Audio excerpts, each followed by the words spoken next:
Hey hello everyone, তো অনেকদিন পরে নিয়ে চলে এসেছি আউটসাইড কোর্ট থেকে একটা মিনি ফুড ব্লগ রিভিউ। তোমরা জানো আমি কোনো ফুড ব্লগার নই, তো এই মতামত থাকবে সম্পূর্ণ ব্যক্তিগত।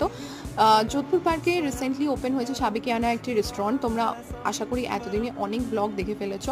আমরা যখন গিয়েছিলাম তখন চলছিল একটা আনলিমিটেড অফার, যেটা ছিল 349-এ চিকেনের আনলিমিটেড বাফেট অফার আর 399-এ মাটন আনলিমিটেড বাফেট অফার। তো আমরা সেটা ট্রাই করেছিলাম। প্রথমেই ওয়েলকাম ড্রিঙ্কস দিয়েছিল, যেটা ছিল আম পান্না, তারপরে ছিল চিকেন পকোড়া এবং ভেজিসের একটা প্ল্যাটার স্টার্টারের, তারপরে ছিল লুচি, আলুর দম, পোলাও, মাছ, মাংস, চিকেন এবং মাটন আলাদা আলাদা ছিল, আর চাটনি, পাঁপড়, মিষ্টি। চাটনি, পাঁপড়, মিষ্টি এবং মাছ ওরা একবারই সার্ভ করে, বাকিগুলো আনলিমিটেড।